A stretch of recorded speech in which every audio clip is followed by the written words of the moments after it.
জয় হিন্দ বন্ধুরা, কেমন আছো সবাই? আশা করি তোমরা সবাই ভালো আছো। তো আজকের ভিডিওটা আমার তোমাদের এসএসসি জিডি রিলেটেড। যারা 2025 সালে ফিজিক্যালের জন্য প্রিপারেশন করছো, তো তোমরা জানোই যে ফিজিক্যালে তোমাদের ডেট লঞ্চ হয়ে গেছে, মানে বেরিয়ে গেছে। তোমাদের 20 আগস্ট থেকে তোমাদের ফিজিক্যাল স্টার্ট হয়ে যাবে মোটামুটি। আর তোমাদের হাতে 19 থেকে 20 দিন আছে। তো এই মধ্যে তোমরা কীভাবে প্রিপারেশন করবে? তোমাদের প্রথমত সকাল বিকাল দুবেলা রানিং করতে হবে, কারণ একবেলায় তুমি যদি করো রানিং, তোমাদের হাতে কিন্তু বেশি সময় নেই। তার জন্য তোমাদেরকে দুবেলা রানিং করতে হবে। এবং তার সাথে সাথে তুমি যদি গ্রাউন্ডে রানিং করো, তুমি কিন্তু গ্রাউন্ডে রানিং করতে পারো, কারণ তোমাদের রানিংটা কিন্তু গ্রাউন্ডেই দেবে। কেন, RFID যদি থাকে তো তোমাদের গ্রাউন্ডে রানিং হবে, কারণ এটা তখন আর রাস্তায় হবে না তোমাদের রানিং। আর RFID যদি না থাকে, তোমাদের যেমন হয় সেরকমই হবে।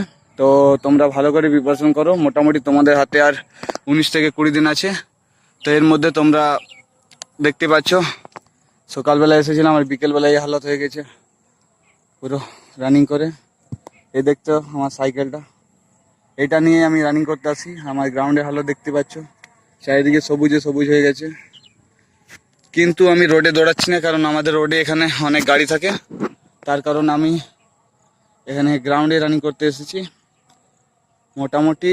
আর তোমাদের হাতে 19 থেকে 20 দিন আছে। তো তোমরা যারা 5 কিলোমিটার দৌড়ে প্রিপারেশন করছো, তারা আমাকে একটু কমেন্ট করো আর জানাও তোমাদের টাইমিং কত আছে এবং কত সেকেন্ডে তুমি রানিংটা কমপ্লিট করতে পারছো 5 কিলোমিটার।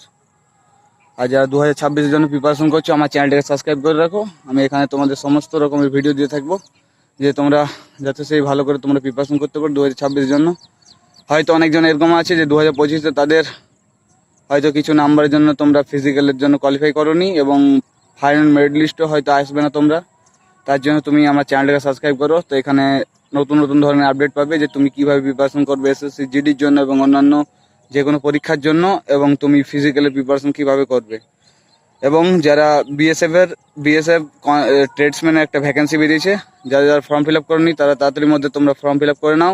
সেখানে ট্রেডসম্যান 10 পাসে একটা ভালো তোমাদের ফর্ম ফিল আপ বেরিয়েছে, মানে ফর্ম। তোমাদের সেখানে NSQF-এর লেভেল 1 সার্টিফিকেট লাগবে। তো সেটা তোমরা কোনো জায়গা থেকে জোগাড় করো, এবং ইউটিউবে অনেক ভিডিও পেয়ে যাবে যে তোমরা কীভাবে NSQF-এর লেভেল 1-এর সার্টিফিকেটটা বের করবে। তো জয় হিন্দ, এই পর্যন্তই হলো আজকে তোমাদের ভিডিওটা। এবং আমার চ্যানেলটাকে সাবস্ক্রাইব করে রাখো, যাতে পরবর্তীকালে তোমাদের কোনো আপডেট পেতে অসুবিধা না হয়। তো জয় হিন্দ।